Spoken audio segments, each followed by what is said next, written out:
Vanishing point, she didn't go to the cafe. She didn't edit photos. She didn't answer texts. All she did was walk. Streets she didn't know, buildings she'd never noticed. Her phone in her hand, the last message from his sister still glowing on the screen like a quiet alarm. He disappears when things feel real. It echoed real. She never called it that, not out loud, not to him, but maybe that's what scared him. Maybe silence had always been his safe word. She called his number. No answer. She called again. Voicemail, that same breathy pause before the tone, like even his outgoing message was reluctant. She stopped at the intersection where he'd once texted her that pin drop, looked up at the cracked brick walls, the shuttered windows. Her fingers trembled as she stepped toward the door of the old house. She didn't knock this time. She knew he wasn't there. Still, she went in. The hallway was dark, the air stale, the silence heavier than usual. It felt like walking into the aftermath of someone else's goodbye. Upstairs, the studio was half empty. The mattress still lay on the floor, sheets unmade, but the wall with the pinned notes, blank. Torn paper edges fluttered like ghosts. The Polaroids were gone. Only the piano remained, and on it, a single envelope. No name, just a faint coffee ring on the edge, like it had been waiting for her a long time. She opened it slowly, heart pounding. Inside, a folded note, short, barely 6 lines. I don't vanish because I want to. I vanish because I don't know how to stay. You made me feel seen, and I'm terrified of that feeling. But if I come back, please don't stop me. No name, no signature. Just his truth. And that broke her more than a goodbye would have. Because a goodbye has a shape, a sound, an ending. But this was a pause with no promise of resuming. She stayed in the studio for an hour, touching nothing, staring at everything. Then she left the note where it was, didn't take it. She walked outside into the dull grey light and sat on the stoop like someone waiting for the end credits to roll. And that's when she realized something. She didn't want to be the girl he ran to. She wanted to be the girl he ran with. And right now, he was running alone. That night, she found an old message he'd once sent. Just 3 words. Do you feel? She never answered then. Now she did. She typed, yes, too much, and hit send, even knowing he might never read it. The places we hide, it was 2 days before anyone knocked on her door. She hadn't left the apartment, not really. She moved from room to room like a shadow of herself, camera untouched, coffee going cold, music playing in the background like a voice that didn't belong to her anymore. So when the knock came, 3 soft raps, spaced like hesitation, her heart surged. She didn't run to the door, she walked slowly, carefully, like hope was something fragile she might crush if she moved too fast. She opened it and froze. It wasn't him. It was her. The woman from the photo. The one he kissed on the rooftop. She looked older than in the picture. Tired, not angry, just worn. I'm sorry, the woman said. I know this is strange, but I didn't know who else to talk to. How did you find me? Her voice came out steadier than she expected. He left a sketchbook. Your photo was inside. A pause. He draws you over and over. Different clothes, same expression, like he's trying to remember how you look when you're not looking at him. The silence. I didn't come to hurt you, the woman said, but you deserve to know. Know what? The woman hesitated, looked down, clutched something in her hand, a bracelet, thin, silver, trembling.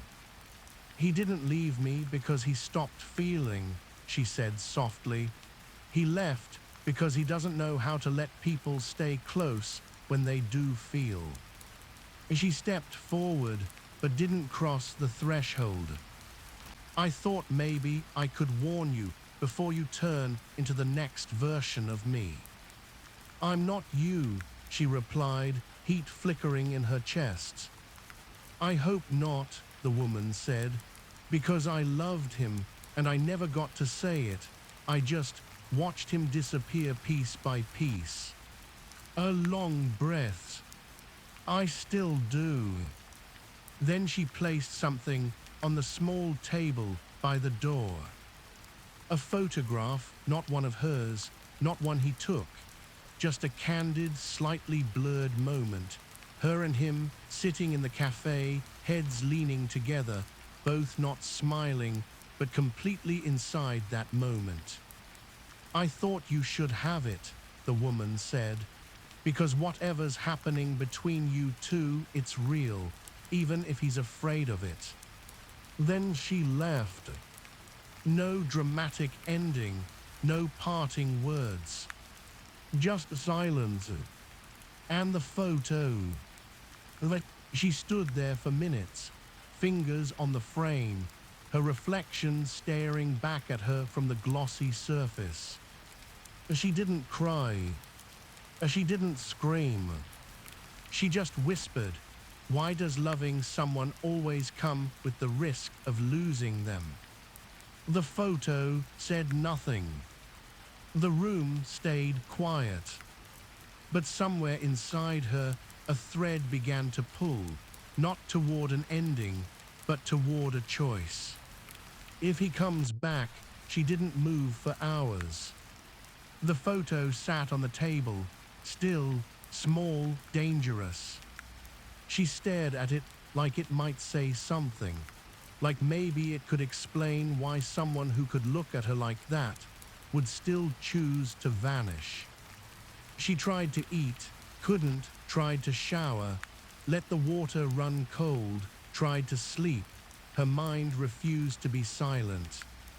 Instead, she sat on the floor, knees pulled to her chest, his sketchbook open in front of her.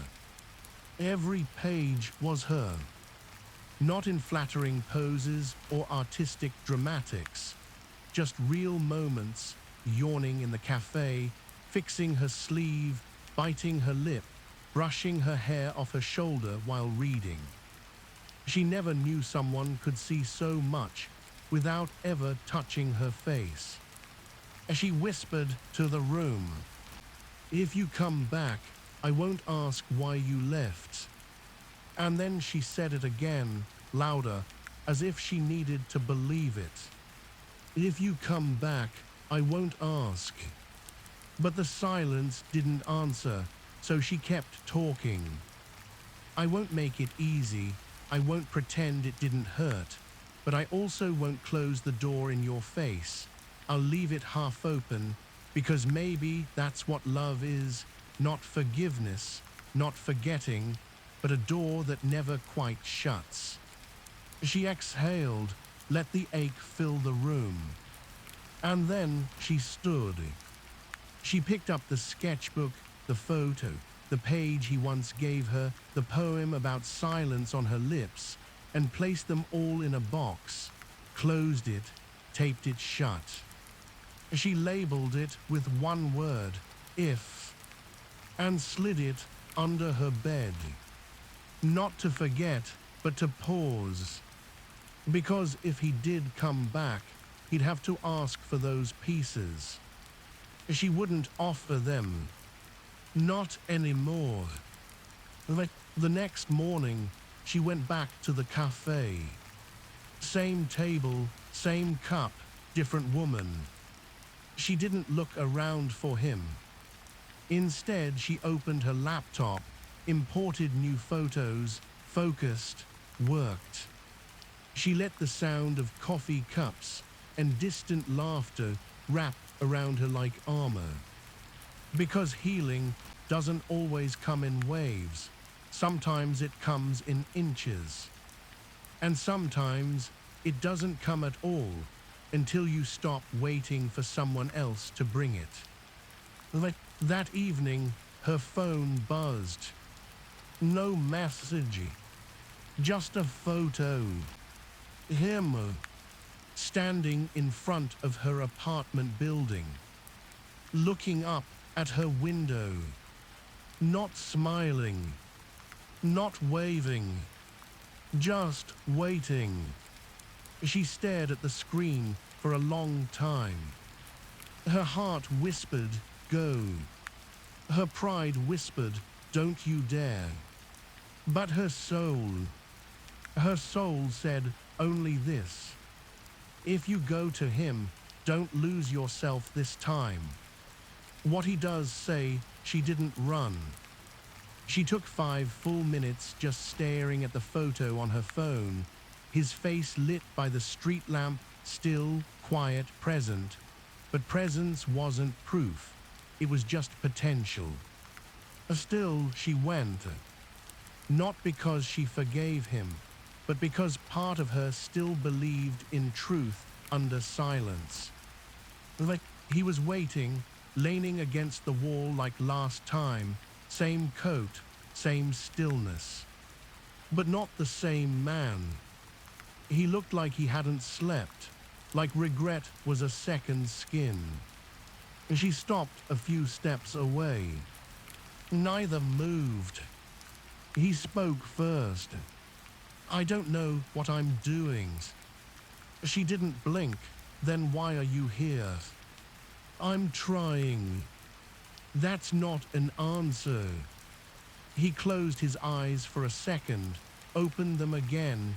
"I'm not good at this." She stepped closer, one step only. "Then be bad at it, but be honest." His breath hitched. He looked up at her window, then back at her. "I left because I felt something I couldn't control, and it scared me." "You think that's unique?" "No, but I think I've ruined too many people trying to outrun it." She swallowed hard. "And now?" she asked. He hesitated, then took out something from his pocket. A key, old, rusted, familiar. "I came back to give you this, not because I expect you to use it, but because if you ever do, I'll be there." She took the key in silence, held it in her palm like it was a question made of metal. And then she finally asked, "Are you capable of staying?" A pause. Long. Honest. Then, "Only if you're willing to leave the light on while I figure out how." She looked at him for a long time. Really looked. At the mess, the mistakes, the trying.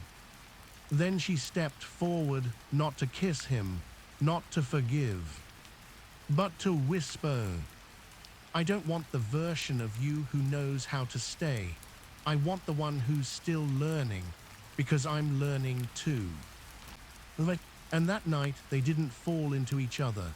They sat on the floor of her kitchen, drank tea, shared stories that tasted like smoke and shame, and began, finally, not a romance, but a reckoning. They stayed in. No promises. No future talk. Just a slow night, where the loudest sound was the click of mugs on the counter and the gentle hum of her fridge. He sat at her kitchen table like someone who wasn't sure if he was allowed to belong. She moved around him, making tea, slicing an apple, tying her hair up like she was trying not to tremble. "You always keep the light on in the hall," he said. She looked up. "It used to scare me, the dark," she answered. "Now I leave it on for something else." "What?" "For coming back." He didn't smile, but something shifted in his shoulders. "I used to sleep in the bathtub," he said, "when I was a kid." Her fingers stopped. It was the only place no one shouted. He didn't say more. He didn't have to. She walked to him, sat down slowly. "I used to sleep with headphones," she offered, "even when they were off, just to feel like I wasn't alone." He looked at her like she'd just said something holy. Not romantic, not comforting, just true. They didn't touch much that night. Only once, when he reached out and brushed his knuckles against the inside of her wrist. She didn't pull away. She turned her hand, palm up. He held it like something delicate, not to possess, to respect. And she whispered, "Being with you feels like learning to breathe underwater." He didn't ask what she meant. He only replied, "Then I'll hold my breath too." In the morning, the hall light was still on. She found him sitting by her bookshelf, flipping through one of her photography books. When he noticed her watching, he asked, "Why don't you take pictures of people anymore?" She paused, then said, "Because I started noticing the sadness in their eyes, and I didn't know how to put it down without keeping some of it for myself." He nodded slowly and handed her the camera from the shelf. "Then take mine." She blinked. "Your photo." "No," he said, "my sadness." Silence.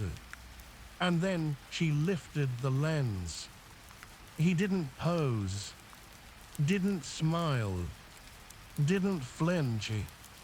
Just sat there, eyes open, guarded, but letting her in, one pixel at a time. The click of the shutter was the only sound, and in it there was no fear. Only truth. Only the beginnings of something fragile, but real.